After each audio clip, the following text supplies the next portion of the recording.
all you, Jonathan. All right. Hello, everyone. Welcome to the First Ones to Die podcast. I am Jonathan. I'm here with my good pals, Alex and Jerome. Alex, how are you doing on this fine Monday? I have no control over my hair. It's Monday? Yes, it is. Hi. It's been a week. No, Been a week. I see the audience don't know, but I know why you were you were confused for a second. Moving on. Jerome, how are you? Jerome, how are you doing? It goes. I'm doing good, chilling. They're opening up my job next week, so Oh, it's gonna be cool. All Yeah. fun. right. For those who don't know, I work at yet another museum, so that's gonna be interesting. On one hand, I was enjoying the quiet, but on the other hand, it'll be nice to see some other people, or I guess around. So Cool. it might be all right. I'm just saying, I feel like it's too soon, with the numbers not really going down and people still trying to get the vaccine. But at the same time, people got to make money. So I Mhm. get it.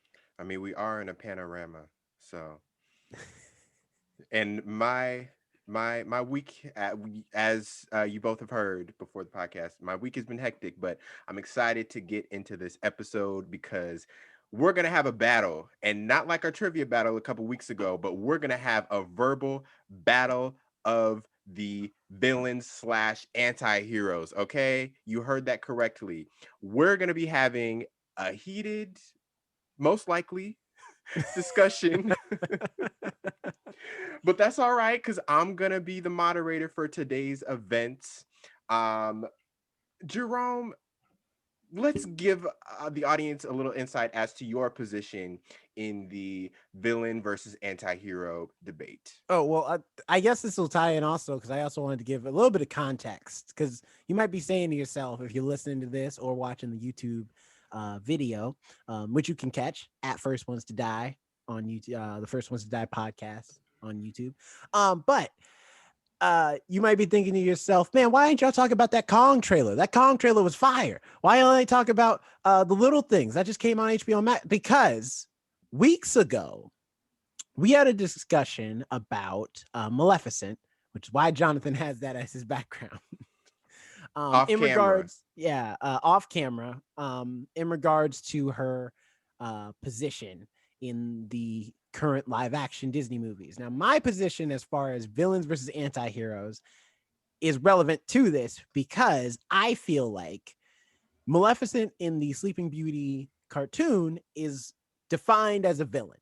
She's the villain of the story.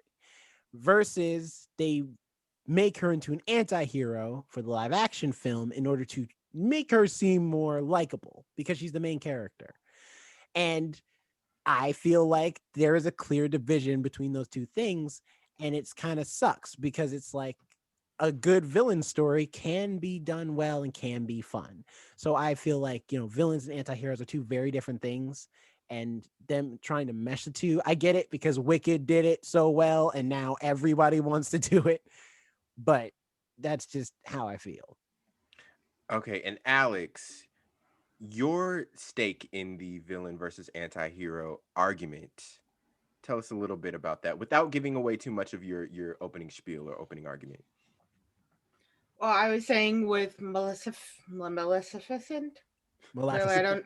Maleficent. No, screw it. So you were It's talking late. like, yeah, but you were like just talking from like those small sleeping Disney point of view, which clearly makes her out to be a villain. So if she tried to have just a normal villain story, that wouldn't be accurate for that. And then bringing up the whole background of there was a political issue going on in Sleeping Beauty that caused her to act the way she did. Really, it was the fault of the king and queen in general. So really, is she actually a villain?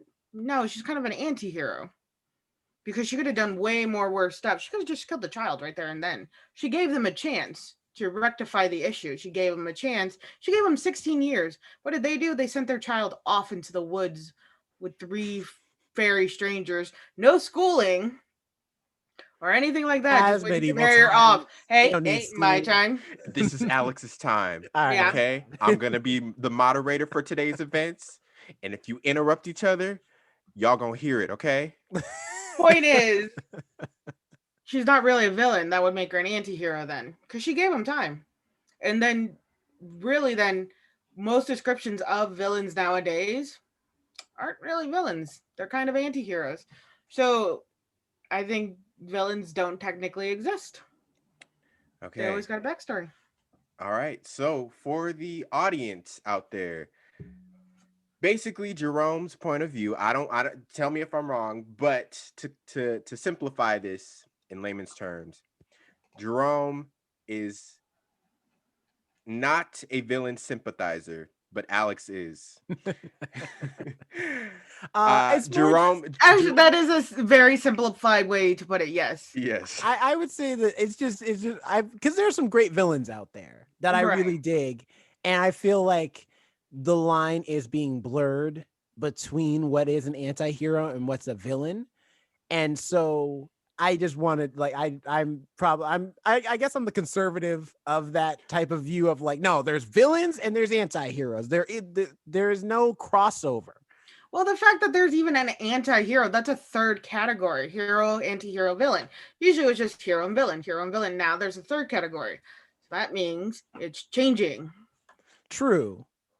So it might That's not be a hero villain thing anymore. It may be a hero, anti-hero, and anti-villain thing going on. All right. I'm loving what I'm hearing so far.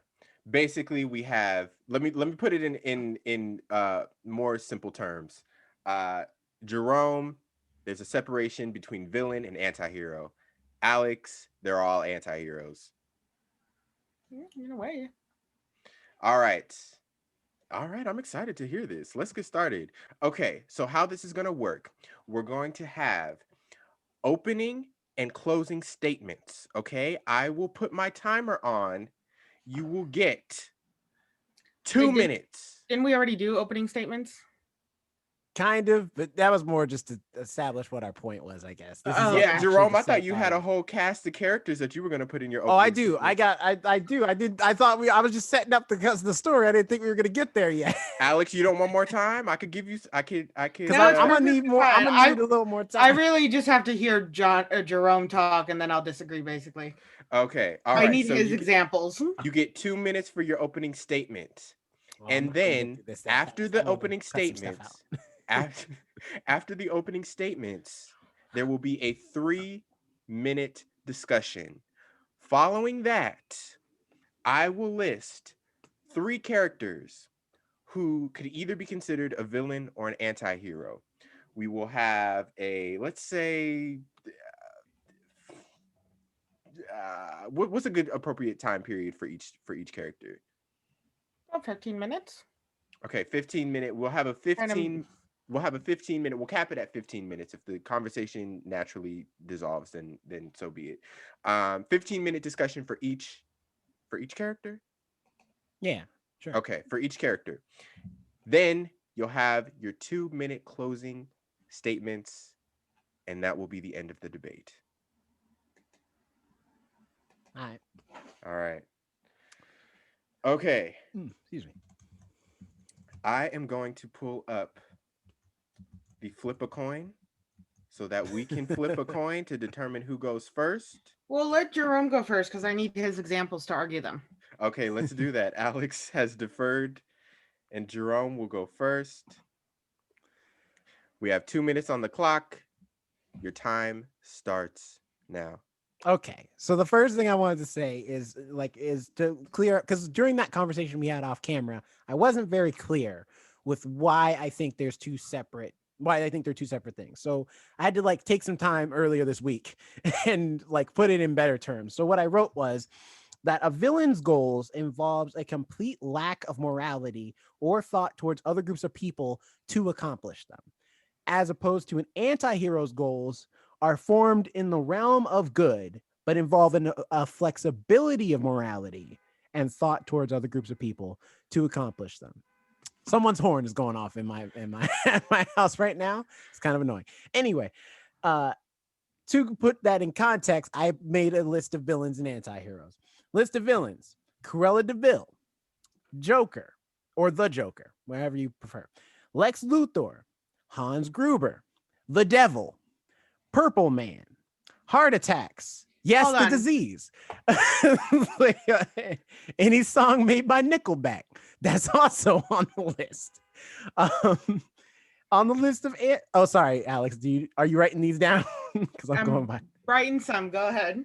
Ones I'm actually going to take seriously. List of anti-heroes: Punisher, Deadpool, Red Hood from Batman, John Wick, Pork in general. Because, sometimes it teams up with Heart Attack and then it's a whole thing. But, sometimes Pork be good, though. Yoga Pants, getting a lot of men in trouble out there, but not intentionally so. Washing machines, shrinking a lot of people's clothing, but also keeping your clothes clean. My point is that these things is that when you have a lot of anti-heroes are not intentionally trying to be bad. They're just willing to do bad things to accomplish a good goal. All right, and Jerome, that's your my time. I'll take it. I got the main thing out, so I'm okay. Why was that the longest 2 minutes ever? It felt like it kept restarting. He was just going. Because I was using my 2 minutes real well. I was going fast. I had also definitions and, you had a other car stuff. Alarm interruption in there, and you had to make it work. All right, Alex, feel free to use this time to either rebut what Jerome said or make your own arguments. And your time starts now. Well, I think I'm going to do more so of a rebuttal because, the list you gave, first of all, the Joker is a product of his environment. It's not intentionally that he's doing evil. He has some serious mental illness. And which, by the way, Bruce Wayne or his family or the whole Wayne Corporation properly structuring, the above ground railroads or the trains with proper railings and things of certain nature, could have prevented a lot of villains in that, world. Had the Joker just gotten proper mental health, he would have been fine, but it degraded. Lex Luthor wasn't inherently evil either.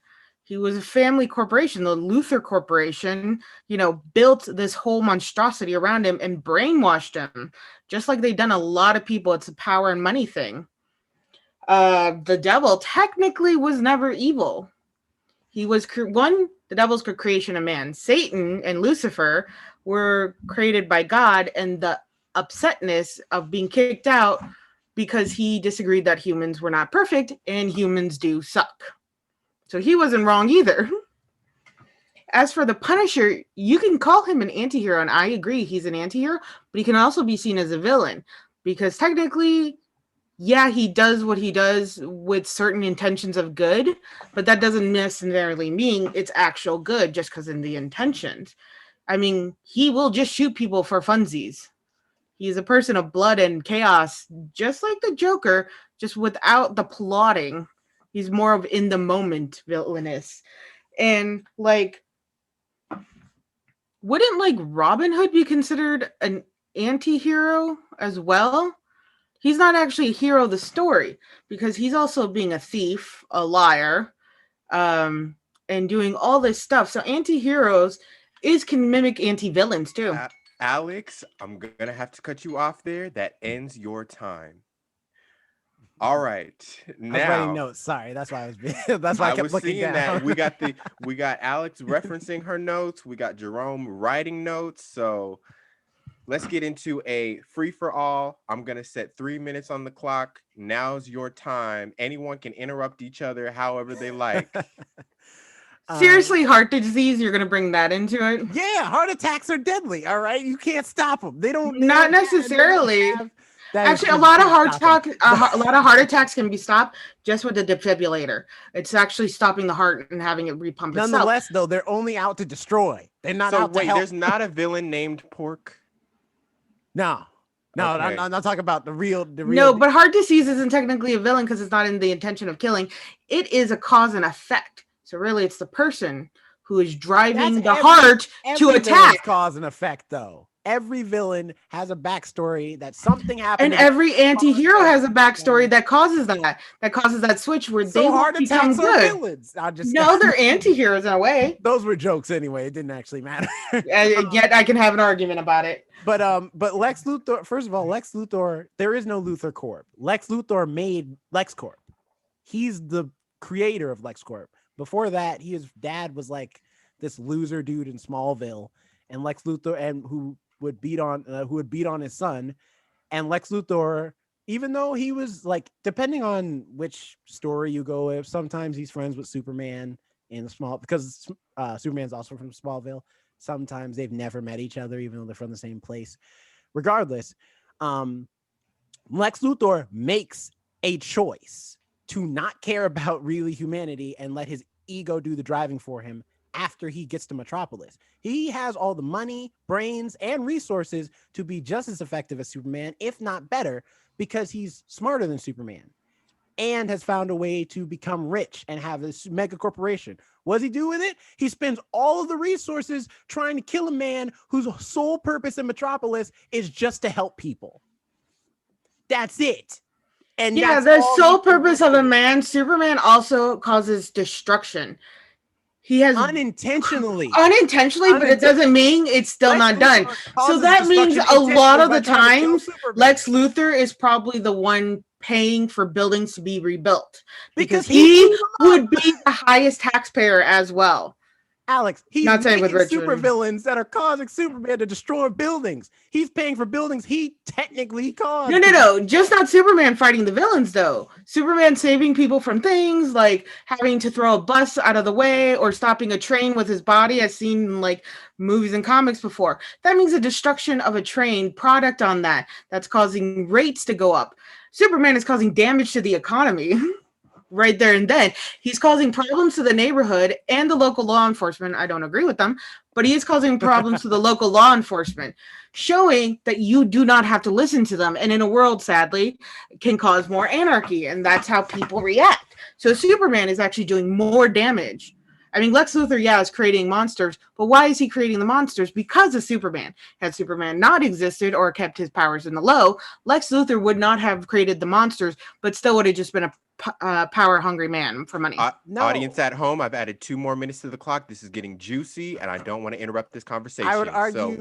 I would argue, though, that that's not true because Lex Luthor doesn't need to make monsters. Lex Luthor doesn't even need to challenge Superman because it's a challenge that no one asked for. Superman didn't show up on Lex's door and is just like, hey, I'm taking over Metropolis, and now we're enemies. Superman literally started saving cats from trees and like helping put out fires with his ice breath. And Lex Luthor decided that, this guy's more powerful than me, and I don't like that. So I'm going to start making monsters to destroy him. Why? He hasn't done anything to you. There's no reason. You just said it. He exists with more power. And due to the fact that he grew up with an abusive parent, caused him to seek power and control of his own. It's a psychological issue. He wants power and control because he never had it growing up and he created this way. And here's this man that can literally punch him through a wall and kill him. What do you think that's making a connection into his head?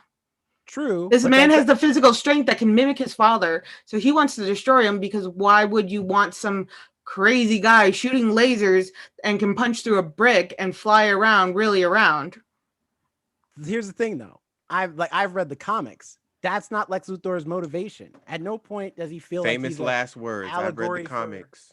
I'm just saying, like he's not an allegory for his father. Lex Luthor is challenged by his strength because for him it's right. But I'm putting it in a more complex way, though. But you're making assumptions that aren't there because Lex Luthor has said why he hates Superman verbally. It has nothing to do with him being. Yeah, but why would he just hate his strength and power? For what reason? Because when he came to Metropolis for Lex, it was, I am the most powerful dude because I own this company. Technically, I'm smarter than everybody in every room that I ever go. So why was power so important to him? I imagine it probably does stem from his father. But at the same time, that doesn't change the fact that you're the villain. If you're more than happy to let people die so that you could settle a grudge that your opposer didn't ask for and would rather not even be in, because if it was up to Superman, he would just if Lex chilled out, Superman wouldn't come after him. He would just be like, all right, Lex is calming down. All right, I'm out. I'm just going to go save the galaxy. And see, Lex is motivated by Superman. There's a motivation to him. But he doesn't have to be, and that's the issue. It's no different than... And Superman can just snap his neck, but he's held back by this stupid... Lex would do that if he were Superman. But Superman's a good guy. He's not going to kill Lex because... So instead of just killing one man, or at least putting him in jail, or putting him on an island, nobody else could find him again, he's going to let other people die. Let this, who was considered a mad scientist back in like the before the 1980s, mutate people, cause all these problems, all because he still wants to be the hero of the story and pretend he still has a good morality while he's destroying public property and causing damages to his small town. Yes, because he's a hero and not an anti-hero, which is that didn't really sound like a hero to me. It didn't really sound like a hero to me. That's what heroes do. For all, like, it's no different than literally in real life. A police officer could just make a judgment call and say, well, this person is going to but are they seen as a hero? To some people, yes. Well, like to some people, you know what? So, like, you know what I mean? You're putting that logic, so you're viewing him as the same way they view the police. I'm saying that if, like, in the context of the real world, right, we would say if like a firefighter ran into a burning building to save don't bring in firefighters. I love firefighters. They didn't start the damage to begin with.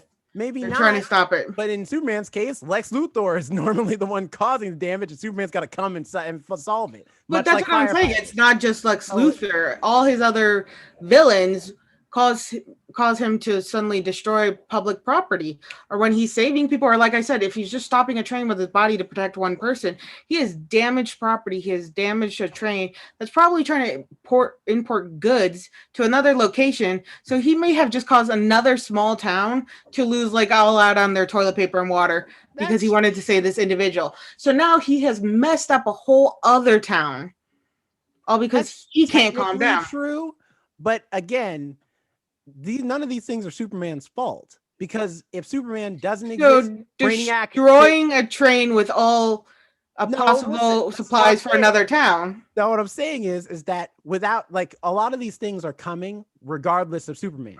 Brainiac comes to Earth not because of Superman. He's on his way to invade. He's taking over every other planet. He's coming to Earth. Mongol comes to Earth not because of Superman. He's like, ooh, there's another planet with sentient life. I'm going to take it over. Like, these are people that are coming here not because of Superman. They're coming here because they're either like space dictators, or why is Bernie out there? They're either space dictators, or they're space warlords, or they're people, they are villains. And Superman, because he is here, has to deal with them. Unfortunately, they're just as strong as him, so that means buildings are going to be damaged. But the alternative is, without Superman, the world gets turned into an engine through space where all human life becomes slaves, or they all become a part of Brainiac's collection, or at worst, with Lex Luthor, they all die anyway because his ego won't let him just accept the fact that some things are out of your control. No different than people who would rather believe in weirdo, wacko conspiracy theories or whatever, rather than believe, but can't believe in a god of some form, no matter what the religion is. So it's like, but regardless, this ain't about Superman. The point is that Lex Luthor is still the villain in that story. No matter his motivations, no matter his reasons for why he does what he does, the important part is the fact that he has a choice to not do it at all. And he has not more than that. Lex Luthor is the perfect example because he has all the power to help people if he wanted to. But he would rather put his resources and time and effort into causing more problems for the same people he wants to respect him, just because, oh, this guy is like, could beat me up, more or less. And that's villainous, because you're choosing to let other people suffer to meet your goal of killing this one man, as opposed to because I was going to get to this, but then we ended up talking about Lex Luthor so much. Okay, Jerome, you'll finish this, and then I'll let Alex respond, and then we'll move on to our next. For thing. sure. As opposed to Punisher, who also he doesn't enjoy killing, because you mentioned like, oh, he'll kill people for fun. Punisher doesn't enjoy killing. Punisher doesn't actually want to kill people, but after the murder of his family, he feels that the only way to get justice is not to do it the way superheroes do it, where they beat up the bad guy and then they take him to jail. For him, it's they have to die because. Yeah, but he didn't stop. After he got the revenge on his family, he didn't stop. He continued. Because there were more mobsters out there. For him, it's, the job doesn't stop because these aren't the only criminals in the world. So now he's going after other criminals and other things. He has now made the choice to go around causing bloodshed, and it's in his mind and his decision of who is villainous, who is evil, who is a bad guy or not. True. By basing on certain actions, not a full picture, not a full person, but on certain actions that he has witnessed only. But that's the debate, is that that's what makes him an anti-hero, is that, yes, his intentions are good, but the flexibility, the morality is what doesn't allow him to be a hero.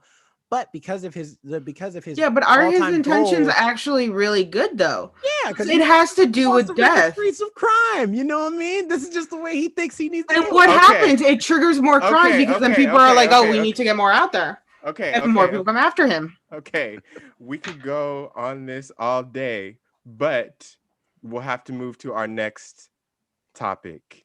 All right. Okay. Are you guys ready? Yeah, you're bringing in your 3 evil people. Let's say that. Yes, let's say that evil people. Yeah, we can all agree, even if they're anti-hero or villain. There's a little too much darkness in them. Okay, and since your debate reminds me of the guys, the people from The Incredibles. What? Your debate reminds me of the people in The Incredibles. Like in The Incredibles, they have to stop being superheroes because that guy's like, "Hey, we didn't ask to be saved, all right? You're out here causing damage, all right?" I mean, in all fairness, yeah. Who's passed to pay for everything? We do. And also, like, with all due respect to The Incredibles and anybody watch it, like, if I want to go, I'm gonna go. Why do you got to stop me? I made a decision, and now you've taken away my right to that decision. What? I saw a meme where the guy's face was just like kind of half smiling, and he was like, "When you see Iron Man, toss your card that you just finished paying the title." Yeah, just think about like Bane in the newest like Iron Man movie. Like, what was it, the third or second one? Did you say Bane? Wasn't it Bane? That's Batman. Oh, you mean Whiplash? Yeah, Whiplash. Yes. Yeah, that whole scene when he just cars under the bridge. Yeah, he destroyed. When he meets him at the racetrack too. He's destroying like a public event center, and Iron Man is technically destroying the public event center too. I tried to stop Whiplash. I threw my laptop because I don't need those notes anymore. That was okay. All right. Yeah. All right. Now We'll get into some new stuff. This is all off the cuff at this point. Okay. All right. And I'm sure you'll have plenty to say. So the first, maybe villain, maybe anti-hero, maybe both, that we'll discuss. And I'll do 12 minutes because we kind of went into off on the deep end on that Lex Luthor stuff. So yeah, that was a long one. I didn't expect us to talk about it that long. So we'll do 12 minutes for each, and the first person is Killmonger. Again, free for all. Ooh, that is a good one. As we've seen, like we've heard a lot of people like arguing for him that he was justified in everything that he said and did. I would say. Wait, really quick. Yes. Give reference to who Killmonger is. Oh, Jerome can probably explain him a lot better than I could. Yeah. Well, all right. Let's have Jonathan explain it because you can explain it better, but he can explain it simpler. True. That's true. Go ahead, Jonathan. You tell. So. Plus, we're going with movie Killmonger anyway because comics Killmonger is nothing like the movie. So go ahead. Yeah, we'll go Killmonger movie Black Panther style. Mm-hmm. So go ahead and. So Killmonger is the antithesis, I guess you could say, of Black Panther, and he is basically arguing the idea that, you know, this vibranium that the Wakandans have should not be just solely for them. It should be shared, especially for like I don't know how you would say, but like the culture, you know. Mhm. So, um, yeah, and he's from Black Panther. A lot of people say that he was right in what he said and did. But yes, uh, I would say that because I've had this debate with other people, the black people especially. And the thing about Killmonger, especially from that movie, is that the one thing people do get right, I feel like absolutely I agree with, is um, he is completely right. That like I've always said that even when reading the comics of Black Panther, where it's like, oh, y'all got all this technology and y'all ain't sharing it with any of the other black people around the world. Like, this is even in your own continent, technically, because they're one small piece of Africa. They're not the whole continent. So it's That's like true. there's other people in Africa who could use some of that technology, and you won't share it because you're scared that once the world finds out, then they're going to come attack. It's like, let them. Y'all got the better technology anyway. But where I think Killmonger becomes the villain at is the lengths he's willing to go to accomplish his goal. Like I said, like it's a complete lack of morality. There's a point in the movie where he says, like, yeah, like we're gonna kill all the white people. He doesn't say white people because they can't because it's Disney, but you know he means all the white. He's like, we're gonna kill all the white people. All right, we're gonna kill all of them. We're gonna kill the women, the children, all of them, anywhere, and then we're gonna be on top. And I was like, and a lot of people were like, well, what's wrong with that? I'm like, you know who else said that? Who said that, oh, our people are being diminished and we should kill an entire race of people? It's Hitler, who also said, let's kill it. Like, because his reasoning was that in World War One, before, back when the Nazi party was just a political party and not an army, his reasoning in World War Well, after he technically, left. the Nazis weren't a political party back in World War One. No, He no, was no. running I'm as a saying conservative department. he came from World War One. He fought in World War One as a young I, man. I know, but I'm saying that it wasn't in existence yet. Yeah, It I actually misspoke. didn't even. The Nazi party didn't actually even exist until I think like a year after Hitler even came into power. It Yeah, technically didn't exist. Yeah, but I anyway, sorry. I misspoke. That's my bad. Um, I meant to say World War Two, but I said World War One because points were flying in my head. But you know, Hitler, like his whole reasoning is just that like he was after World War One because the country was in debt, like he was on the low end, and who had a lot of the money and power from his perspective was people of the Jewish faith. And so he decided, he was like, they're oppressors, like they're the ones living high and mighty, and we're down here like squabbling for. And that's how he convinced a whole group of people to be willing to be okay with genocide, even though those people, like, yeah, sure, I'm sure maybe some of them might have been mean spirited or whatever about their wealth. I highly doubt that, though, because I'm sure it was just he was so jaded in his mind about his position. And Killmonger's the same way, where it's not that he's wrong in his assessment, because you know that's the one thing him and Hitler, that's where they disappoint. That's where they split apart. Because Killmonger's not wrong in what he's saying about Wakanda in relation to the black people, especially given his background. That, you know, Wakanda's king killed his dad, but the fact that he's willing to kill people who have, like, you know, say what you want about the few racist white people that are in America or even around the world, there are still some white people that are not racist, would be on the front lines with other black people. We just saw that in 2020. Would be on the front lines with other black people to fight for equal rights, to fight for a lack of police brutality, all these things. And for him, it won't matter. You don't have black skin, you're going to get murdered. And that's a villain would do that, not an anti-hero. Because an anti-hero would be like, all right, if you're on my side, we can work something out. If you're not on my side, click clack, like this, like Click Click clack. that's clack. gonna be a lot of sad singing and deep digging. Like, but that's, you know, so that's where I feel about Killmonger. Alex, do you care to respond? I see Killmonger kind of in like a double way too. I think his reaction to his father's death, it blinds him, but in all fairness with his father's death, he was sent out on a mission. He did treason against his king and his brother, correct? Yeah, his brother. Yes. His brother, he caused treason. So in any general, that would have been cause for death. And then he did not in the movie, I'm going based off the movie, he was not killed until he attacked the king and his second man. So he was killed in defense of the king. And Killmonger goes like, "Oh no, you just murdered my father." No, there was a more complex issue to that. And the thing is, he does look at things from a more narrow view. He's only considered an anti-hero because more so of that family thing. I think if you're trying to play off anybody to be a villain, technically it would be him.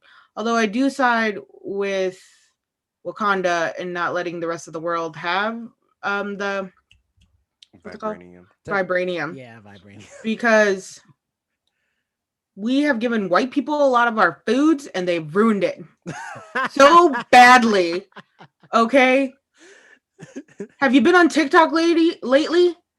They're like people cooking chicken, like bland, skinless, just white. They think salt and pepper are seasoning. Why'd they invade all those countries, India and all that stuff for spices and never use them? And like what they've done to street tacos. Oh my God. There's one, I went to a barbecue, like one when it was a street taco festival. It was just bread and pork. All right. And it was a white guy in the truck with a Korean truck and a Korean name. Okay. So I can see why Just a Wakanda. whole episode of Alex critiquing. Look, knockoff foods. I'm very pissed at foods. So like I can understand. It's because people in general have a bad history of taking something from one culture, churning it that they've created it or turning it into their using and just destroying the purity of it. Now, I think Wakanda could have done better and like handled the situation and maybe gained alliances with certain countries in Africa or certain countries, in the Middle East or something like that. Killmonger, thank you. Killmonger stopped looking at things from such a political view, which is technically what he should have been doing because this is a whole kingdom. This is a business, really. And he was just going driven on personal matters. He's like, well, you guys are being selfish and you murdered my father, which honestly is all just a little childish for me, but he's still considered an anti-hero because it's that emotional connection. And I think that's what cuts out a lot, what makes an anti-hero. It's not necessarily what they're doing for, their intentions. It's that they have emotional backgrounds that you can like connect with and like, or like, find some similarities in your own life. Because technically, his father committed treason. He committed treason, and he got all those scars by killing other people in either wars or just in general. Because in the beginning of scenes, he does have a team of his own, and they do almost murder that curator at the beginning of the film. Oh, they do murder her. She gets poisoned. Oh, does she do? Oh, yeah, that's right. She gets poisoned. That's how they. So now they just have done a murder. There didn't need to be. He made a choice. So he technically would be I would consider him more of a villain than anything. But because of that emotional background fueling his decisions, they make him into an anti-hero. Well, let me ask you this. Because I think you saying like because he has an emotional backstory makes him an anti-hero, but I would say it doesn't make him an anti-hero. It just makes him a compelling villain because because every great villain thinks they're the hero of their own story. Like Magneto's the same way, where Magneto's whole thing is mutants are never going to be treated fairly. So therefore, my argument, it's the Malcolm X to Martin Luther King debate because, Professor X is like, no, we can live together, mutants and humans side by side. And Magneto's like, no, Charles. All right. Like there is no side by side. There is either the mutants or there is no mutants. That's just the way it's going to be. I want to kill all humans, but you understand where he's coming from. Professor X didn't do anything. All he did was create a way for the mutants to hide. He allows these children to be taken from their home, lie to their parents, create fake documents, mess with people's minds, and collects all these mutant children in one building because he's claiming. They use their real names. They're all Bobby Drake is his. I meant for like the government. If the government knew that they were the always government trying. knows that the Professor Xavier's school And is what about all the parents? Some of those parents. Some of those parents were. Most of the parents but know, some. but most of them don't want their kids anyway because they think their kids are freaks. Like Bobby Drake's parents, for example, Iceman, his parents don't want him. They think he's like a weird, like they think he's a monster because he can. And instead of helping figure out like a way to create that relationship bond or fix that ideal, he just takes the kid away. He puts them all in one place so there's no more effect or anything. So he's actually doing more damage while Magneto's actually out there and being like, look, we exist, we're here, you can try to pretend we're not. And yeah, his path isn't the right way. Don't get me wrong, he is still doing very bad stuff. He is still allowing himself to be seen and presented. Yeah, but he's also a terrorist. Like he's literally, there's one point where he takes the magnetic Earth's poles and reverses the Earth's magnetism. He's basically going to destroy the planet. We're already doing that. All right, might as well just recycle. Okay, all right. Recycle. We I don't know where Killmonger got lost in that conversation. Well, you have to. I like to say that Killmonger and Magneto are kind of the same. They're both very compelling villains. They're very compelling. Like they have great. I think had they stayed on a more. I think it's the whole personal issue that just creates them into an anti-hero. Because you have to admit, Magneto still cares about Professor X. They still have this weird love bond thing going on. So when it comes to Professor X, he does intentionally do better decisions because he wants to protect his friend. So he does have good intentions in a way. So he is an anti-hero as well as Killmonger. Yes. His first name was Eric, right? Yes, Eric Killmonger is his name. Yeah. Okay. All right. That was. We warned y'all. Be prepared for the heat, and we did not lie. Wait. So it's Jonathan. You decide. Anti-hero or villain? Oh! I'm supposed to. Okay. Are we doing that? Yeah. You know what? Let's have you do it. So Killmonger, with all of the history, Black Panther was released like 3 years ago, 3-4 years ago at this point. I think so. Yeah. Yeah. And there's been so much discussion on whether or not Killmonger is a villain or an anti-hero. But if you just look at it on paper, I would 100% say that he is an anti-hero. Taking into account like the discussion that we've had today and the fact that a lot of people are like, he did have a good point. Jerome, you did bring up some good points about some of the points that he did not have, some of the like maybe negatives about him, not maybe negatives, but definitely negatives about him. But I would say he's an anti-hero. Yeah. All right. We ready for the next one? Yeah. Go for it. Okay. This is the first one that we are talking about that's not in the superhero realm. Ooh. So this next person is Norman Bates. And for those who don't know, interesting. Norman Bates is from the Psycho universe. There's been multiple Psycho movies, revivals, plus the TV show Bates Motel. I was a personal fan of. You really were. It's so weird Rihanna was picked to be that character. Yeah, I like the idea of Rihanna in the role. I like the idea, but she doesn't do anything for the role that I feel like another actress couldn't have also done. But regardless, she did look good though. She was fine. Yes. For those who don't know, Norman Bates, and don't come at us about spoilers. It's been 60 plus years since the movie came out. So Norman Bates, he dresses up and inhabits the characteristics of his mother because he blacks out and actually believes in the moment that he is his mother and killing whoever he is killing. With that being said, is he a villain or is he an anti-hero or both? Alex, you go first because I went first last time. Well, I'm still saying anti-hero. And it's the whole psychological abuse his mother put him through.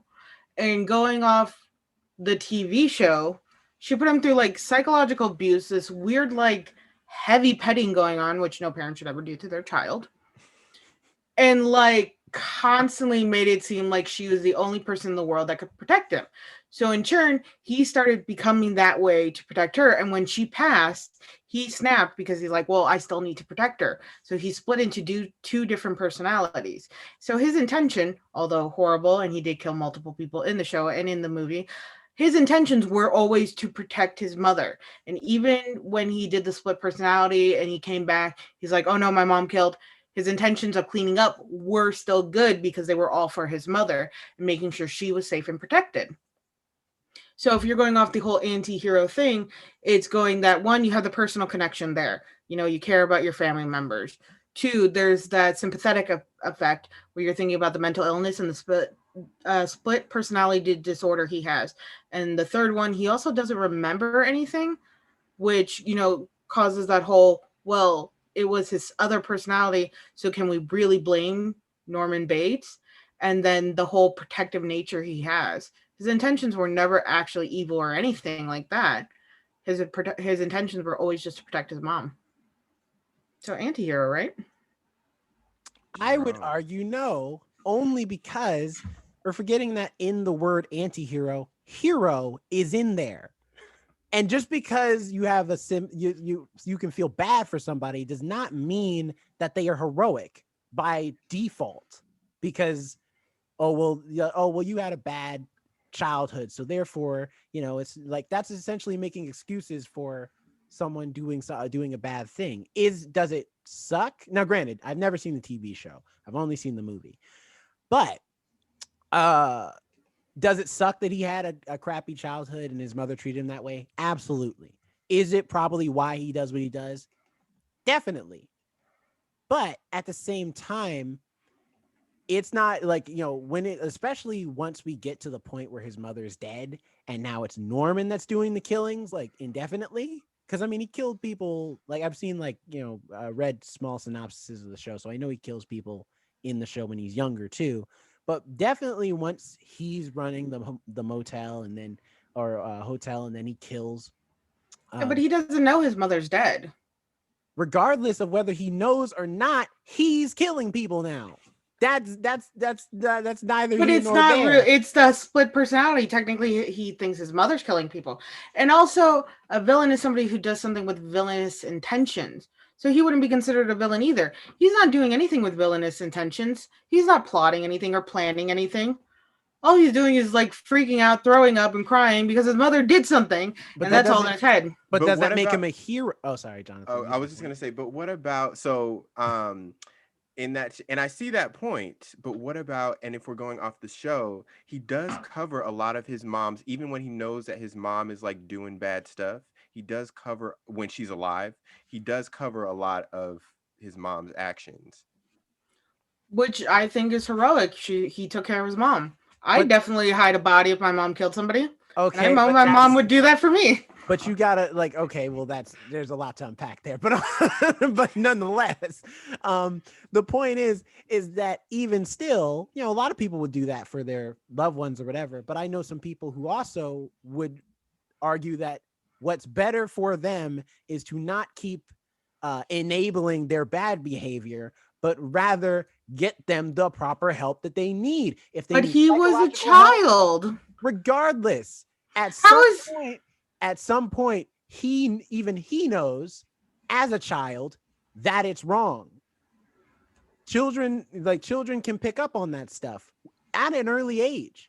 And then by the time he gets old enough where he's capable of being able to cover up crimes, that means he is at least old enough to go to a police officer and say, look, my mom is crazy. All right. She's doing these bad things. I don't want to hurt. And are we still in the same like country? Because I know the American system does not work like that. Because if it did, then CPS wouldn't need to exist as much. Maybe the kid could wander in, but no, the parent could always just say, oh no, they're lying, or oh, they, you know, have a history of bad dreams or everything. And if the police go talk to, you know, classmates of Norman Bates, they'll be like, yeah, he's a little antisocial, he's a little weird and stuff like that. So they would totally believe that he could lie and end up being like not a narcissistic. What That's a is it? good point. Yeah. But at the So same time, it it's doesn't all a take. manipulation game still. But that's an assumption that is always going to be no. That there's not going to be the one person that maybe is like, much like you have sympathy for Norman Bates. How is, like, there's no guarantee to say that there's not another person that in Norman's childhood wouldn't have had the same sympathy and said, you know what, I'm gonna take you seriously. I think something's going on in his childhood and with his mom. I'm gonna call the cops. We're gonna have a whole thing. We're gonna actually investigate. So there's no guarantee that there isn't somebody that would have taken him seriously and would have not just assumed that he was lying to go and actually get his mom the proper help. Regardless of that, though, his mom is not the issue. The question is Norman Bates a villain or an anti-hero? And while maybe you can argue that because his intentions after his mom passes and now he's killing people or whatever are not intentionally villainous, you can't say he's a hero either, because he's not doing it for heroic reasons either. He's not trying, like even if he thinks he's trying to help his mom or whatever, he still is not trying to make the world a better place. He's not trying to save people from his mom or whatever, because he knows his mom's going to do bad things. He's like, in his mind. Actually, it does. But- In the Psycho movie, he tells the girl not to stay there. Oh, So he does try. He does warn And people, then hey, fails. do not come. But First he of all, why does you run an try. open motel if you know for a fact that this is a bad place? But Jerome, you said that he's not actively trying to do good things, which means he's not a hero. But wouldn't that like not rule him out from being an anti-hero as well? No, because a hero is still trying to do good. They're Wait, just doing it in a way. going back to Punisher, you said he was trying to do good, but all he does is kill people. No, he kills criminals, and kills that's like criminals, and the reason why is because from his perspective, based off his experiences, he believes that the way, because he's a military trained guy. All he's been taught to do. Argue that Norman? Yeah, Bates for Norman Bates, he was trained that way. He was manipulated, groomed, and all that stuff to believe the only way he could do good, the only way he is considered a good guy, is to protect his mother, to listen to mother, and do kill what all mother the people says. who are like who are like I guess who would go against his mother or his Okay, but what threat does this one? I forget her name right now, and I feel because bad. in the but what threat does this lady pose to his trained. mother? Yeah, what threat does she pose? That he may be attracted to a woman and take him away from his mother. So that was the whole thing. Even the show, the mother did that, but that's what he was taught. That a woman would be the reason for him. So he saw the women in his crazy mom set mind as the women as villains. And she was protecting her son with good intentions, seeing as they were villain and trying to protect her son and the world they created. But here's the argument I have, though, to you relating it to Punisher, is that Punisher is completely aware of his intentions. He knows why he's doing what he's doing, because for him, he is in his right mind. Granted, he's killing. So is Norman Bates. No, he's not, because he thinks people, he thinks he's his mom. He thinks he's her. He doesn't even think he's himself.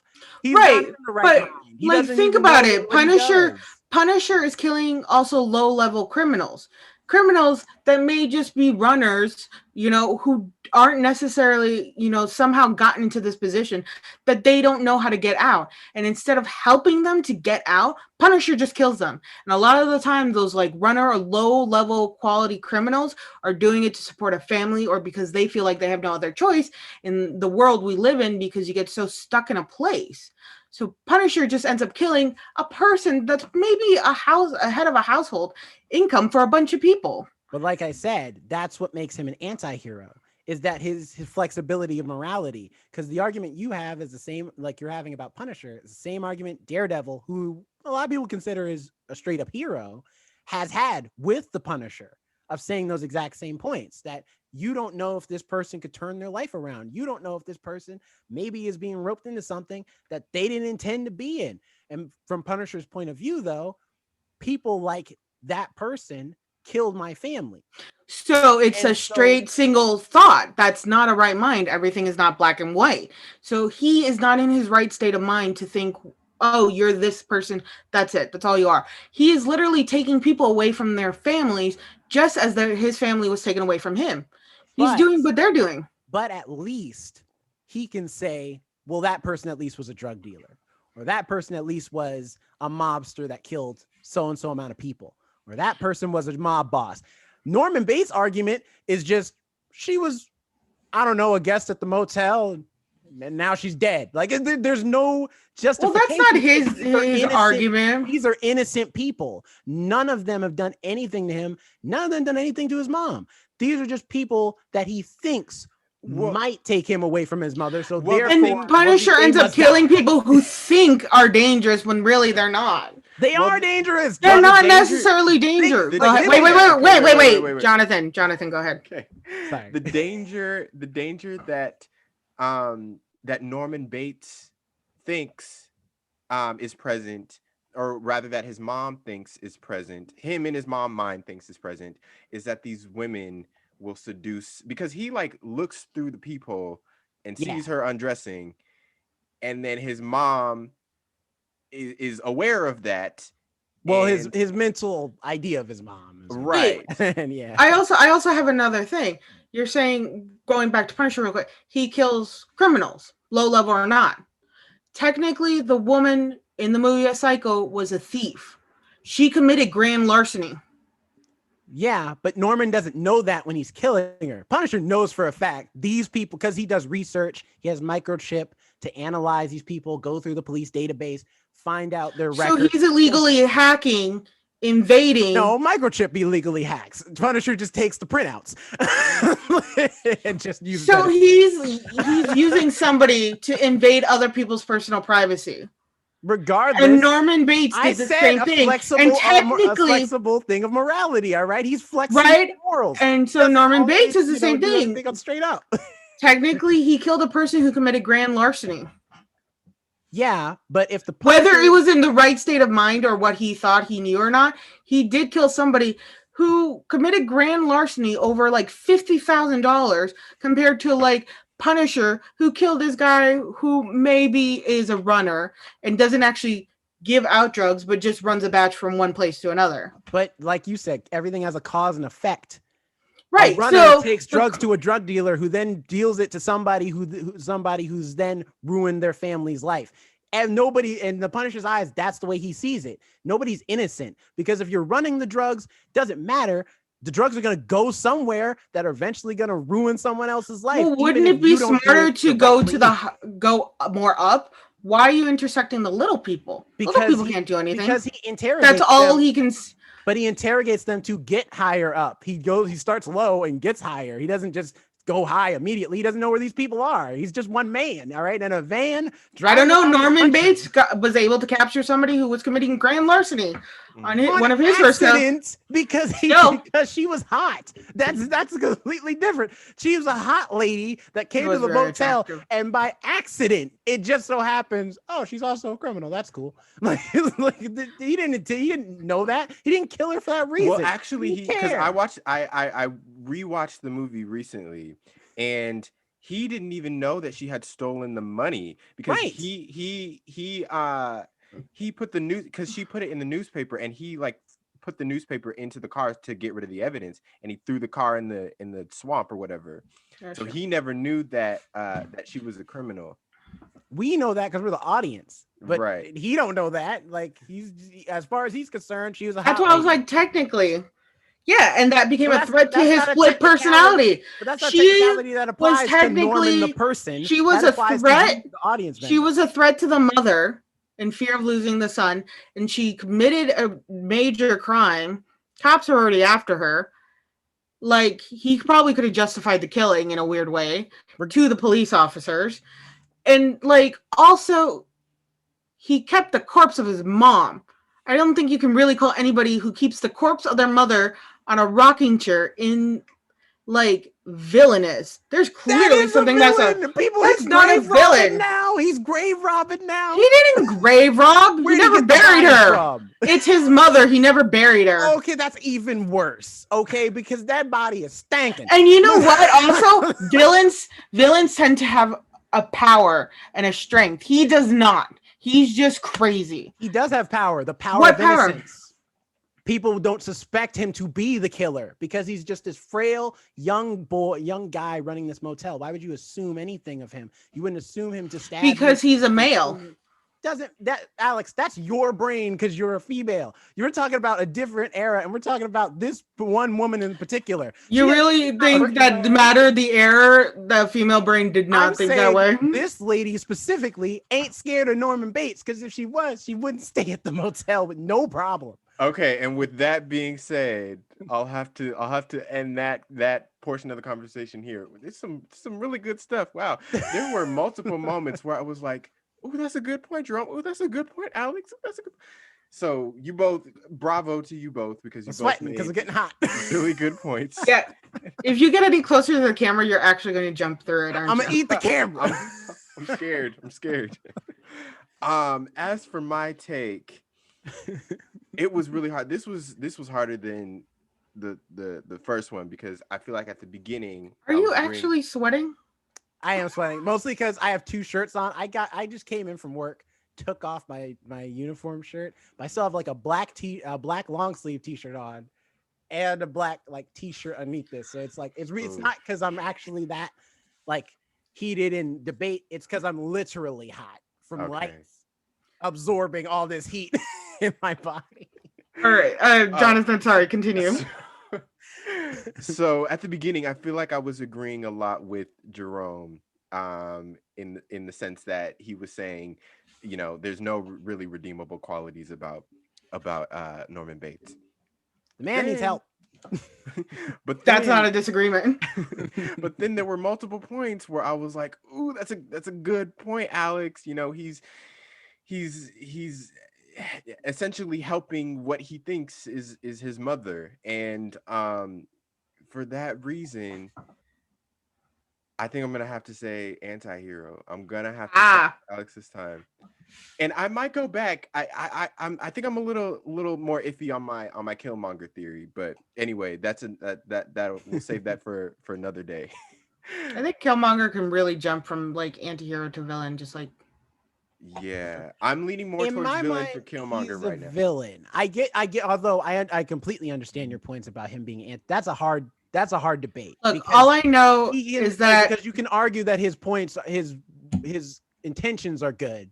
It's just how it's like, you know, it's the same thing of like, it's not about the goal, it's about the execution. All I know is I just don't want white people to touch tamales. They already ruined burritos. Although burritos were American made. To let the whole race be killed just for the food. Have you eaten a tamale? And with that, we will move on I will to protect my tamales no matter what. With that, we'll move on to our final debate topic, character, antihero versus villain, and that is from the wonderful world of SpongeBob SquarePants, Squidward Tentacles. We are you guys are looking enthused. Like, I'm trying to think. I'm like, he is the bad guy to SpongeBob. He's neither. He's not a villain or an anti-hero. Like, Squidward. He has literally buried SpongeBob underground. Rightfully. Okay. Do you remember that April Fool's Day? If you want to have this debate, I suggest we pause right now. You go look at the April Fool's Day episode of SpongeBob. Oh, where he loses his mind? Yeah. Yes, and he like wants to torture SpongeBob and like make him humiliated and like physically and mentally. I would see, like, here's the thing though. I understand where Squidward's coming from because I've had annoying neighbors. Wait a minute. Okay. Are you arguing that Squidward is anti-hero? Pick a side. I guess in a way I am. Fine, then I will make him into a villain. I guess in a way I am because I understand where he's coming from. Although granted, his methods are like extreme. All right, because from SpongeBob's point of view, you know, he's just being himself. You know, he's just being a guy. Like he's just doing his due. But from Squidward's point of view, it's this. Like, I done asked you nicely to calm it down. with the karate. And I asked you to not be playing your loud music. You remember the episode when he adopted a jellyfish? He playing loud music. The street lights are on. He knows it's past sleep time. He don't care. He just go play his music all night long. But he doesn't. SpongeBob doesn't do that. It's the jellyfish. The jellyfish actually end up tying up SpongeBob. So instead of saving his neighbor and the person who ends up like loving him the most out of every character in Bikini Bottom and always gives him the benefit of doubt, he just keeps yelling at SpongeBob while SpongeBob's tied up and being gagged by a bunch of jellyfish. More importantly than that, also, here's the other thing. Wasn't he? SpongeBob don't know boundaries, okay? Because SpongeBob keeps trying to sexually harass Squidward. That's right, I said it. Look, the point is that SpongeBob is clearly that's a major accusation. That's a little fair. Him and Patrick have shown up in his bathtub. And on top of that, remember the hi Squidward. Remember that scene? All right, Squidward is clearly a straight man. And SpongeBob can't take no hints that he ain't into him like that. But SpongeBob keeps pushing him, and he acts like Squidward's just gonna sit there and take it. Nah, Squidward's gotta put his foot down and do some damage. First of all, Squidward is not a man; he's a squid. That is true. Or he's an octopus, actually. He's actually an octopus. Yes. Secondly, the creator of SpongeBob has actually said that SpongeBob is asexual. I know. I was just making jokes. They really? Yes, look it up. I do not need that character representing my kind. But I'm just saying, Squidward. Like, I understand where Squidward's coming from. Now, again, I don't approve of all of his methods. I think there's some times where he takes it a little too far with like picking on SpongeBob, because again, a lot of times it's SpongeBob just being himself. Like, he's not trying to be annoying. He just unintentionally is. And Squidward's not the only one that gets it. Mr. Krabs, sometimes he be annoying Mr. Krabs. Sometimes he be annoying Sandy. Sandy's probably the only one who kind of just like, puts up like is more tolerable to it. But sometimes he gets on Sandy's nerves. Remember when Sandy was trying to hibernate and SpongeBob steady in there messing with her? And she's like, look, I'm just trying to get some sleep. Can you please come back another time? No, in the hibernation one, they got locked in. They were trying to get out multiple times, but the door was stuck. And then they got free. Then they like almost faced hypothermia. Then sit in there, shut up, and wait till it's over. All right, it's not that. And what are they supposed to do for food? They have bowls of water on their head. They can only breathe. Do they absorb the water? SpongeBob, I know, absorbs water. Patrick, I don't know what starfish really do. We're talking so they have a limited source. We're talking about a universe where fire can exist underwater. They'll be fine. They'll be all right. All right. The point is that Squidward, I understand where Squidward's coming from because he ain't the only one getting it in this town. Everybody is tired of SpongeBob, especially Mrs. Puff. Mrs. Puff. So are you saying SpongeBob's the villain in the end? Kind of, yeah. He is the villain of this town. The only reason we sympathize with SpongeBob is because we're seeing everything from his perspective. But if we saw it from everybody else's perspective, I feel like everyone would hate, like you would hate SpongeBob because you'd be like, man, if this character don't stop messing with Fred. Fred keeps trying to live his life. He a fish man trying to move around, trying to make moves and make money. And SpongeBob and his wacky adventures keep stopping that. I'm just saying, I understand where Squidward's coming from. I get it. I get exactly where he's coming from. So go ahead. I genuinely don't know how. Well, like, go ahead, Alex. But his intentions are, it's not, it's a reaction to SpongeBob. Then we see every anti-hero and every villain has a reaction to whoever they're battling or whatever. But he intentionally wants to cause harm to SpongeBob. Like, he buries him a couple times. He tells him laughing, he'll lose his laugh if he keeps laughing. And that causes him to actually stop being able to laugh. He almost gave him a bomb pie, a literal pie that had a bomb in it. Yes, unintentional, but he only bought it because Mr. Krabs forced him to buy it. So, like, it was not a good intention in general. Episode. Yeah. That's so grim. Yeah. And he thought SpongeBob only had like 12 hours to live. And instead of properly telling SpongeBob, he pretended and went along with him. And like in the April Fool's episode, SpongeBob, it was his laughing that annoyed him because he gave a fish a glass with 2 ice cubes instead of 3 because he's like, oh, can I have a few ice cubes? He's like, I only put 2. Ha ha ha. To the point, Squidward ends up tying a rope around his leg, like in those little trick bunny things. He spins around the like banisters, hits a barrel of flour and like feathers, I think, slams consistently on the roof, on the walls, and everything until he lands into the garbage, where he is then dumped out and in this garbage shaped grossness, embarrassed and humiliated by all. How is that anti-hero? That is definitely a villainous action. So much so he contracted all this stuff just to get SpongeBob to quit laughing. And his little innocent jokes were like, "Oh, haha, I gave you ketchup instead of mustard. I gave you 2 packets." To be fair, all right. He asked, "Do not play any pranks on me." To which SpongeBob respectfully did not play any pranks on him.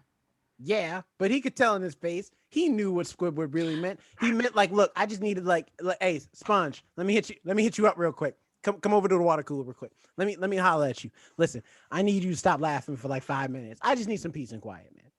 Can you do that for me? This is a scene that was off camera, but Squidward was. There's also the episode. There's also the episode where Squidward loses his job and moves in with SpongeBob. SpongeBob has good intentions and is like, "Hey, you lost your job because of a disagreement you had with Mr. Krabs over like a dime or something." Mm-hmm. And he takes him in. And what Squidward does is completely like take advantage of it. Yeah.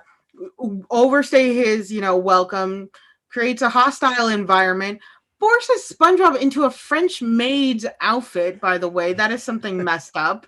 And has him serve him drinks and everything and rub his feet and takes over his bed while SpongeBob like sleeps on like Gary's bed or something. To be fair, you know why? Because that's payback for the toenail. And I know you know about it, John. We do not talk about that episode. Exactly. Oh. You want to know why? Because nothing that Squidward's ever done to SpongeBob has been that visceral and that violent.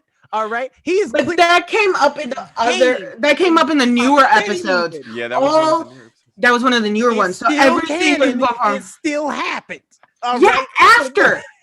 After everything. So that means maybe SpongeBob was just getting back at Squidward for treating him like a domestic slave, for literally throwing him around the Krusty Krab and flour and a trash can, humiliating him in front of multiple people. Because there's even episodes where he teases SpongeBob in the Krusty Krab, and everybody joins in. So he's constantly belittling SpongeBob, calling him stupid or he doesn't know anything.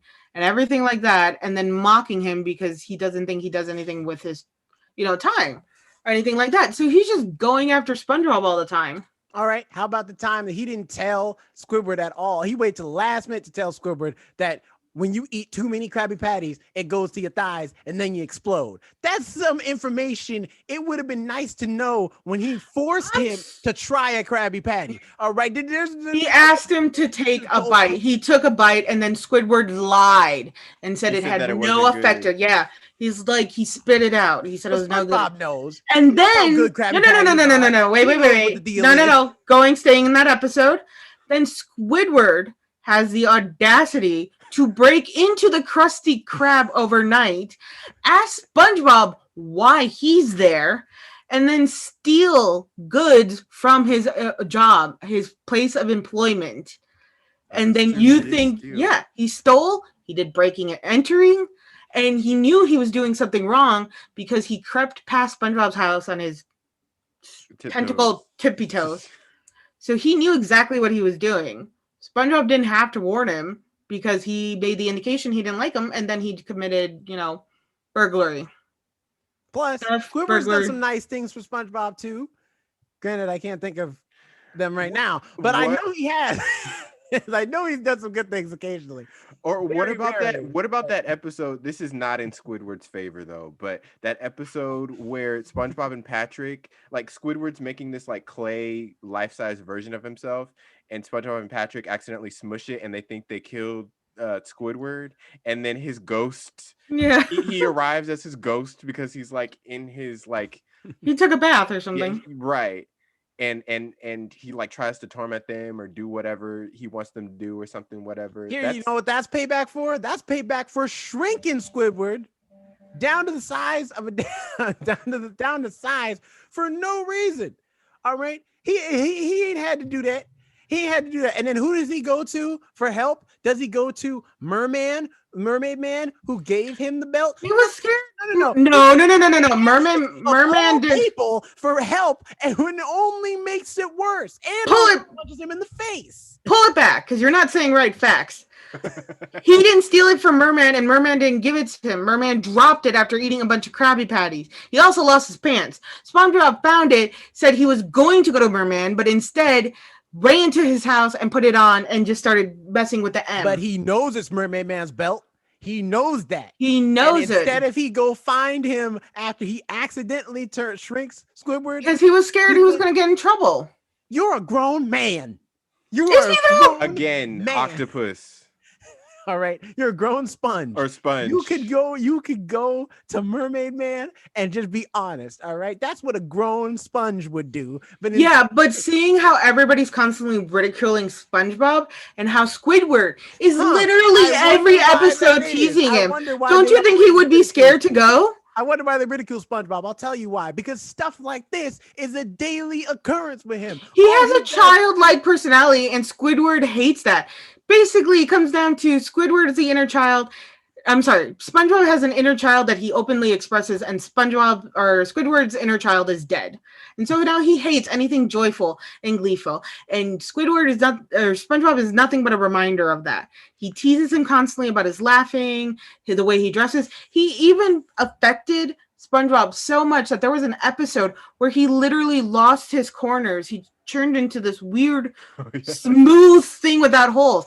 That's how much power Squidward has over SpongeBob, with some few words of why can't you be normal. Although Alex, oh, sorry, Jonathan. Go ahead. I was just gonna say, Alex, what about that episode where Squidward moved into this entirely new community, and he missed SpongeBob so much that he had to move back to his. He missed the chaos. He missed not being able to have like the upper hand, which is a very villainous thing. It's all about power and control. He was with too many people that were like him. He couldn't control. He couldn't say, hey, stop it, because he was the one being told, hey, stop it, wasn't he? But here's my argument to that. You said Lex Luthor is an anti-hero for the exact same reason. Superman unintentionally, who's just a hopeful guy, nice dude, is unintentionally causing damage trying to save the day. SpongeBob is unintentionally destroying Bikini Bottom on a daily basis because he wants to have just a little bit of fun. And Squidward is the only force that's trying to stop that from happening because he loves his city. God dang it. Yeah, but see, SpongeBob's doing it for fun. The other people were doing it with a purpose of either destruction or saving. SpongeBob's purpose is fun. That's all. That's like what Joker does. He does it for his own version of fun and chaos. Then he's the villain. So SpongeBob's the villain, not Squidward. Right. Squidward's the anti-hero and SpongeBob's the villain. SpongeBob would have become the villain due to Squidward, because Squidward was the start of it. He's not the end or the middle of it. He was the start of it. He was even trying to stop SpongeBob from obtaining a job at the Krusty Krab. That was the first episode in 1999. He's tried to stop.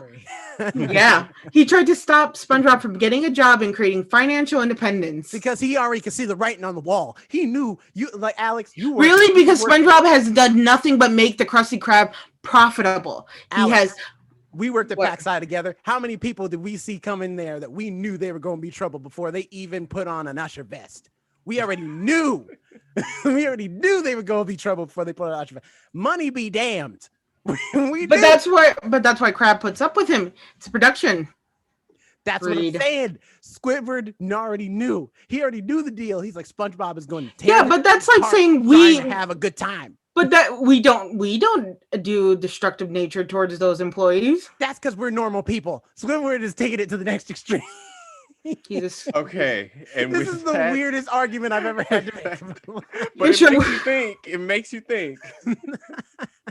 They're all evil down there. Squidward's not the hero we need, but he's the hero that we have. Okay. My opinion is that, again, you both gave good arguments, and I think Yes. I feel like this was a joke argument because I don't even know. because Go on. I was just Well- making up half this crap. Like and that's what I was about to say. While Alex, I definitely think had I the came with- overall stronger argument, I think I would have to go with Squidward is more of an anti-hero because of the fact that as I get older, and it's been a minute since I've sat down and You wanna kill watched the SpongeBob too? episode, I feel like I get more annoyed with SpongeBob in some of these episodes than Squidward. Like as I've gotten older, as a kid, young naive Jonathan would be like, Squidward, why are you being this so mean to SpongeBob? But as I've gotten older, I'm like, I see it now. No, that's absolutely fair because I did the same thing with Sabrina the Teenage Witch. Loved it when I was a kid. As an adult, now that I watch it, I'm like, young lady, this is not appropriate time for your snark. You're about to lose your powers. I'm just thinking of all the times SpongeBob has almost destroyed the city just because he wanted to drive, knowing full well Miss Puff ain't pass him multiple times. And it's just like, SpongeBob, listen, you can't drive. Don't get behind the wheel. She But- should have. She should have like kicked him out of the class then. That's true. Mrs. And Puff maybe it is- wasn't really SpongeBob, but Mrs. Puff. Have you ever thought about that? Like when those professors are like, "Oh, 50% of my class never survived." We're back Oh, to that's not the Norman Bates classes, that's argument, you. all right? SpongeBob's the one out here killing people. He's ran over people. Remember when he ran over that old man driving? Old man Jenkins. was Yes. there? Yeah, old man Jenkins, but he's fine. He's the mole man from The Simpsons. Although, admittedly, there are And she some got put in criminals. jail because of There are Oh. some major criminals out in Bikini Bottom. Because remember the dude who scammed them out of all that money? They was trying to sell chocolate bars. I have glass bones and paper mache skin. Every day I wake up and break my legs, and every night I break my arms and I go to Uh-huh. sleep. As I cry myself to sleep. All right. Well, that was a lot of fun. We'll do our closing arguments. You'll each get once again 2 minutes to state your case as to why you either think villains and anti-heroes should be separate or we should get rid of the term villain altogether. And who wants to go first? Does anybody volunteer to go first? That'll go first. Okay, I'll be Jerome. willing to go first. All right, up first. And 2 minutes is 2 minutes. Sure. And I mean, I it's- stopped at my 2 minutes. You I don't know did, what you you're talking did. about. You both did. did actually. And we are starting now. I will say that, I understand now. I have a clearer picture of where you're coming from. And I do understand what you're saying in that you saying that an anti-hero in your eyes is somebody who has a sympathetic backstory, someone who has something that makes them who they are that you can agree with. My argument, though, is that doesn't make them an anti-hero. That makes them a compelling villain. That makes them a villain you understand, but maybe you don't agree with their methods. That they're still villainous. They still have villainous intentions. They still have villainous reasons for why they do what they do.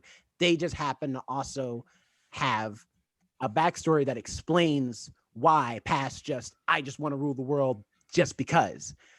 But an anti-hero is a person who is trying to do good, but they maybe just don't know how to do it in a way that is heroic. They don't know how to be Captain America, so they have to settle for being the Punisher. They don't know how to be Daredevil, so they have to settle for being the Red Hood. Like that's who they have to settle for being because that's all they know how to be. But in their heart of hearts, they don't intend to cause more harm. They intend to, through doing what they do, have the same effect as someone like a Spider-Man or a Daredevil. Versus villains, they don't want that. That's not their outcome. That's not what they want. That's not their goals. Their goals are strictly selfish. And, whoever gets in the way, gets in the way. I don't care. Even if I have a compelling backstory and you can sympathize with who I was, who I am now is a villain, not the same sympathetic person back then. I'm using more time. You had what? That was a strong closing argument. You even had 15 seconds to spare. I had some time. All right, Alex, your time starts now. I think the term anti-hero and villain just like need to go because like there's also involving like vigilante too, which is a mimicking of the anti-hero or part. And like villains, you're right, I am coming from a place that like if there is a emotional, personal or way you can connect, it does make more for a more compelling story. But that's exactly the same for an anti-hero. And just those two tend to be such on a drawn line. And like you had also said, villains tend to be the heroes of their own story. And a lot of people look at them also as heroes, and that the hero of the story, of the main story you're reading, is the villain causing the destruction, causing the manipulation. Like with that show that we showed in the theater, I can't even remember it. It had The the guy from Inhumans. Inhumans, the guy who was trying to liberate all the people who didn't have powers was seen as the villain, compared to the king who was thrown on earth, and his queen who had her hair chopped to control her powers were tossed back to the hate moon world. They were seen as a hero because they were going through the struggle, they were going through the that whole trip that they're supposed to go to through. But this villain that they had created was already had gone through it and saw the turmoil, and the only reason he got privilege was because he was related to the king. He was considered a villain and an anti-hero, because necessarily he wasn't actually an anti-hero. He did it purely for selfish reasons. He did it because he wanted the power. He didn't want his brother to have control anymore. He wanted the control. He wanted to be king, and he said he knew he would have been king had he just had powers. So the best way he thought to take rule was simply toss out his brother. So like the villain and the anti-hero thing just go too close together. And I think either the words need to be tossed out, or you need to see that like, yeah, villains actually do come from their own place and their own heroic intentions in their own mind. And you have to like kind of take that into consideration to what some of those villains were doing. Some of them were trying to expose something. Some of them were trying to show that not all the heroes are good guys. There's always an intention, a purpose behind the madness, and the madness can't be examined or can't be explained without that intention first. All right. Wow, nice, concise closing arguments, everyone. If I want to throw in my 2 cents, you guys both brought up, I feel like, a lot of good things to think about. So from my opinion, you know, in whenever you're like in any acting class, I feel like they tell you to find the humanity of the character, whether it be a villain or a hero. So in that sense, every single villain or every single character has something about them that's human that they want to achieve. They have an objective, they have a goal, whether or not it aligns with another character's goal, and whether or not it's seen as good or bad from another character's point of view, that remains to be seen. So in that sense, I don't know. I think I would align more on the like everybody's an anti-hero side of things, um especially since I feel like anti-hero is a more recently widely circulated term. In the beginning we had villain and hero, villain bad, hero good. Now we kind of have a gray area where anti-hero, they're bad, but they have their own motivations, and their objective is the opposite of the hero's objective. So I don't know, it's all about how you want to word it. If if you want to, yeah, it's all about how you word it. And I Fair. think you both brought very good arguments and solid arguments and a lot of passion in today's episode. Yeah, you just got a sneak peek at what it was when Jerome and Alex are working the floor at the Berserk Science Center. Because we've had many debates about other things that have gotten to this level, but this was fun.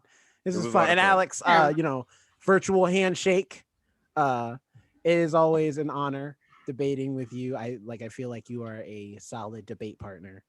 Oh, thank you. And I do see that as thanks to my mother.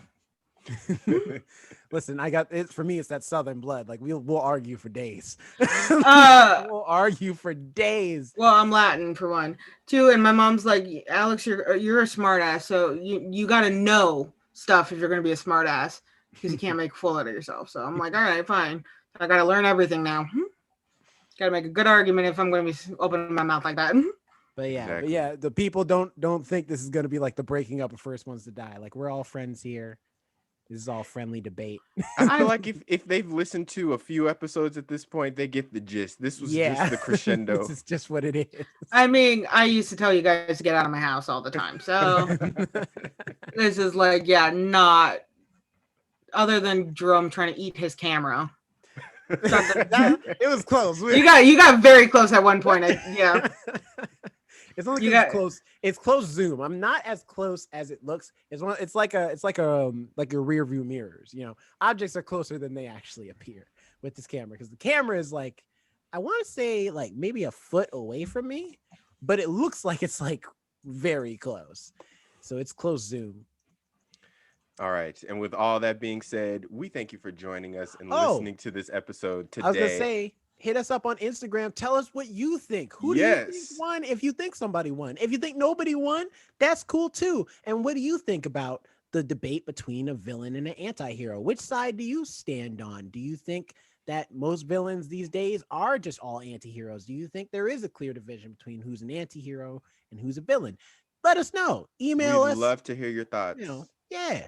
Yes, email us the first ones to die at gmail.com. Hit us up on any social media platform at the first ones to die. And what are your guys's where can people find you? Alex. You can find me at Living My Okayest Life on Instagram, where I'm mainly at, and then I control our TikTok account of the first ones to die, where I post little tidbits of this argument or just post random videos when I'm bored out of my mind at work, which is usually most of the time. What about you, Jerome? You can find me at Not Jerome Rhett on Instagram. That's Rhett spelled Rhett. I realize that I say that, but I never tell people how to spell my last name because it is spelled uniquely. But Is also, kind of a lot of times I have to tell people because they often spell it Rett or sometimes Ret. I guess because I watch Good Mythical Morning. Yeah, you know, the guy's name is Red. It's Rhet. Yeah, you can find me at Not Jerome Red on Instagram. January's ending on that the Sunday that's just passed. At the time of recording this, it hasn't ended yet, but I look forward to, if you're listening to this podcast or whatever, still, you know, if you did post for January, fantastic. If you didn't, that's still cool. Send us some tracks. I'd love to listen to some of your music, listen to some of your stuff. If you're a musician, DJ, you know, singer, whatever. And also RoboZoom Media, now that I can now focus on RoboZoom Media, because January is ending, I'll start posting some stuff up there. So you can also follow me up there to see any of my other creative projects that I'm working on, besides doing this fantastic podcast. So yeah. Yes, and you can find me at Jonathan Keys, and I'll spell mine out as well. I'll spell my first name and last name because people always spell them wrong. JONATHANKEYES. All right. Hey, how they spelling your last name wrong? Because they spell it You without the extra E, probably. Yeah, people usually spell it KEYS. Oh, I guess. Yeah, like keys. I'm like, you two have like the most simplest last names. How are people misspelling this crap? I would like to withdraw my statement about white people ruining food. It's Americans in general that just tend to ruin food. Americans tend to like to put cheese on a lot of things that shouldn't belong to cheese, and reinventing stuff. Like there is a cheeseburger pizza from Pizza Hut that was for a while, and anything Taco Bell puts out. So it's not just white people; it's all of America. Stop doing that to food. All right, great closing statement. Next week is going to be exciting. We're going to be reviewing and recapping and talking about the new Netflix movie Malcolm and Marie, starring John David Washington and Zendaya. I'm sure it's going to be a good one. And until then, we'll see you next Monday on The First Ones to Die. Catch you later. Woo! Bye.